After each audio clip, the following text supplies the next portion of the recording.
De los ingresos por arrendamiento y en general por otorgar el uso o goce temporal de bienes inmuebles. Bueno, en el artículo 114 se consideran que los ingresos por otorgar en el uso o goce temporal de bienes inmuebles son los siguientes, como los provenientes de arrendamiento y subarrendamiento, y en general otorgan a título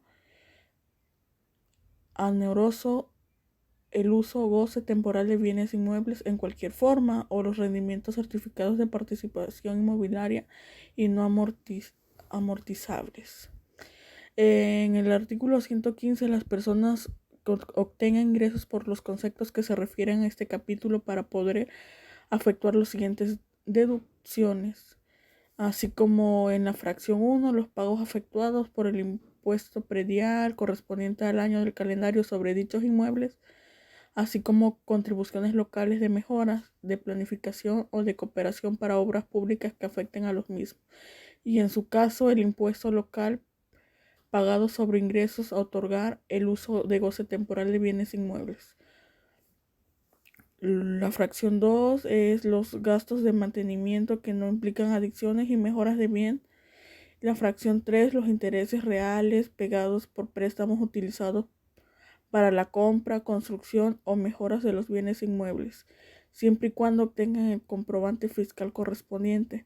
Se consideran intereses reales el monto de dichos intereses que acceda del ajuste anual por inflación. Así como en la fracción 4, los salarios, comisiones y horarios pagados, así como los impuestos, cuotas o contribuciones. En el artículo 117, en las operaciones de fideicomiso, por ejemplo, se otorga el uso o goce temporal de bienes inmuebles. Estos básicamente se puede decir que están considerados con el fin de tener rendimientos de ingresos y fideicomisos, aun cuando el fideicomisario sea una persona distinta o excepción de los fideicomisos irrevocables, de los cuales el fideicomitante no tenga derecho a readquirir un reduciario de bien inmueble. En la institución fiduciaria efectuará pagos de provisiones por cuenta de quien o a quien corresponda. En la institución fiduciaria proporcionará a más tardar 31 de enero de cada año quienes corresponden los rendimientos y comprobante fiscal de dichos rendimientos. Así como en el artículo 18, los contribuyentes que obtengan ingresos de los señalados de este capítulo, además de efectuar pagos de impuestos, tendrán las siguientes obligaciones. La fracción 1, solicitar su inscripción de registro federal del contribuyente. En la 2, llevar contabilidad de conformidad de código fiscal de la federación y de su reglamento.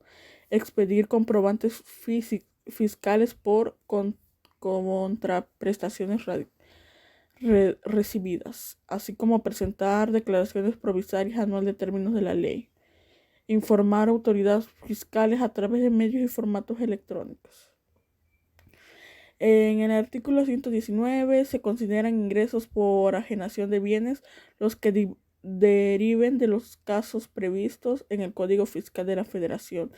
En los casos de permuta consideran que hay enajenaciones. En el artículo 120, las personas que obtengan ingresos en ajenación de bienes podrán efectuar las deducciones que se refieren al artículo 121.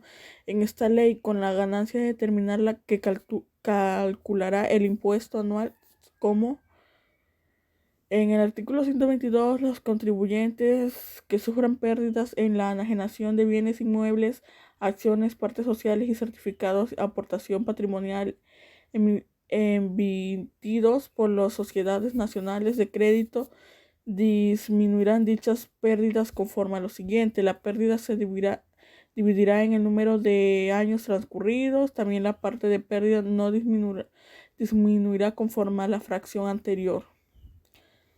En el artículo 123, el costo de adquisición será la contraprestación que se haya pagado para adquirir un bien, sin incluir los ingresos ni las erogaciones que se refieren en el artículo anterior.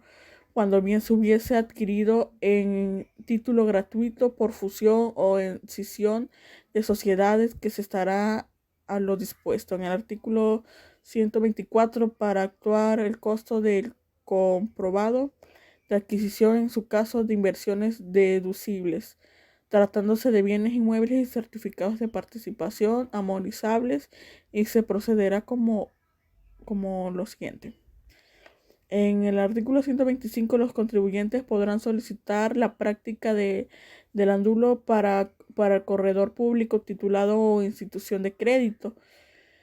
Los autorizados por las autoridades fiscales, dichas autoridades estarán facultadas para aplicar y ordenar o tomar en cuenta un avalúo o bien objetivo de enajenación cuando el valor del avalúo acceda a más del 10% de la contratación pactada por la enajenación total de la diferencia considerada de ingreso del adquiriente de los términos del capítulo 5 del título 4. Tratándose de valores, sean los que se colocan entre el público de inversionistas conforme a las reglas generales. En el artículo 126, los contribuyentes que obtengan ingresos por enajenación de bienes inmuebles efectuarán pagos provisional para cada operación, aplicando la tarifa que determine conforme al siguiente párrafo de la cantidad que se obtenga al dividir ganancia entre el número de años transcurridos entre la fecha de adquisición y obtenga dividir la ganancia entre el número de años de que obtenga conforme al párrafo de que multiplicará por el mismo. La tarifa aplicable para el cálculo de pagos y provisiones deben efectuar términos de este artículo. Se determinarán tomando con base a la tarifa del artículo 96 de la ley, sumando las cantidades correspondientes. En el artículo 129, las personas físicas estarán obligadas a pagar impuestos sobre la renta cuyo pago se considera definido aplicado la tasa del 10% de ganancias obtenidas en el ejercicio derivado de la enajenación de acciones emitidas por sociedades mexicanas o de títulos representantes de exclusivamente a dichas acciones cuando se realicen las bolsas de valores concesionadas o mercados derivados reconocidos por términos de la ley de mercado.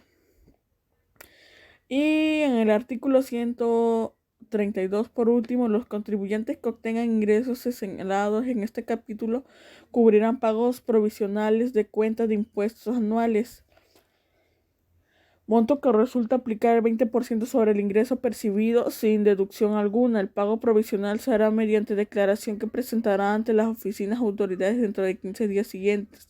La obtención del ingreso tratándose de impuestos se refiere a la fracción 4 del artículo 130 de la ley.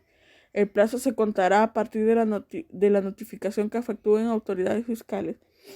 En operaciones asignadas en escritura pública a los que el valor bien que se trate se determine medio avalúo de pago provisional y será mediante declaraciones, representará dentro de los 15 días siguientes de la fecha que se firme la escritura o minuta. Los notarios, corredores y jueces y demás fedatarios que por disposición legal tengan funciones notariales calculan el impuesto bajo su responsabilidad y lo entenderán mediante la citada declaración de las oficinas autorizadas y deberán expedir comprobante fiscal en el que consiste el monto de operación. Bueno, muchas gracias por su atención.